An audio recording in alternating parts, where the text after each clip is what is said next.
Good morning mga ka-master, no? So ito, arangkada na naman tayo dito sa kalsada ng NLEX sapagkat tayo ay natawagan sa parting North at naimbitihan na mag-supply sa kanila ng steel sheet pile, no? Ayan, so ngayon ay mahaba-haba na naman ang ating biyahe at ay tutuos na naman ang 2 oras bago makarating sa project site ng ating blue tihing kliyente.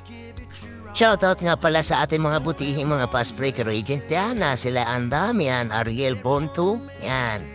Siyempre si Joseph at Brother Armin, no, Natividad, yan. Especially sa aking kumpare at hindi na kita babangkitin kung sino ka man.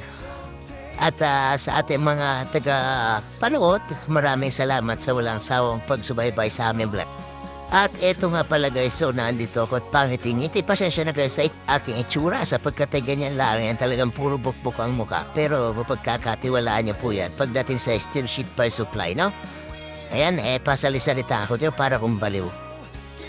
Bale, mangyari guys ito at syempre kasama ko yung aking mot-mot yan, okay? So, nandito na nga pala tayo sa project site at nagpalipad muna tayo ng ating drone at kasama ang ating tropa, mga nag-deliver ng mga truck driver, no? So, ayan.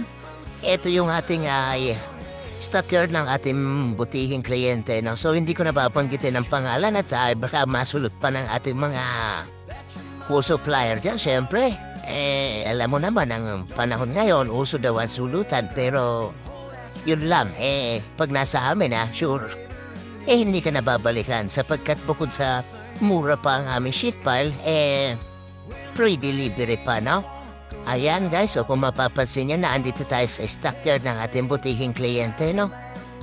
At nagpaalam naman tayo na paliparan natin ng drone, yung kanyang stockyard, no? Para documents na rin natin na tayo ay isang legit na supplier ng sheet pile sa Pilipinas, no? So, ayan, tamang video ko rito.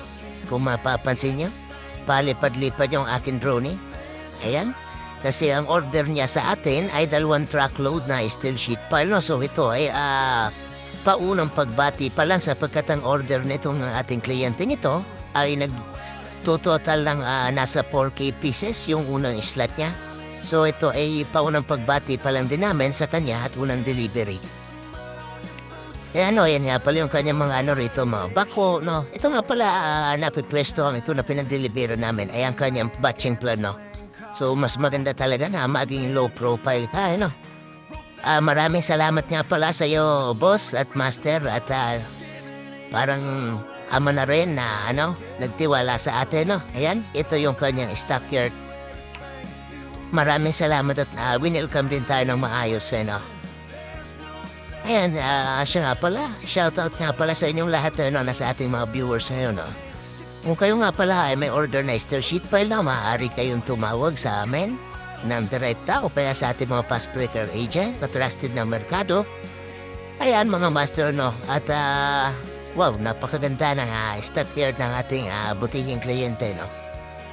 At siya nga pala, hindi na rin magtatagal ang ating video sapagkat natawagan tayo ng isa pa nating kliyente dito sa may parting Cavite at kailangan natin puntahan yung project site niya, no? Update na lang ulit sa next vlog natin ng steel sheet pile supplier, no? Muli, LJ Imperial, ang inyong lingkod. Maraming salamat at mabuhay po kayong lahat. Thank you!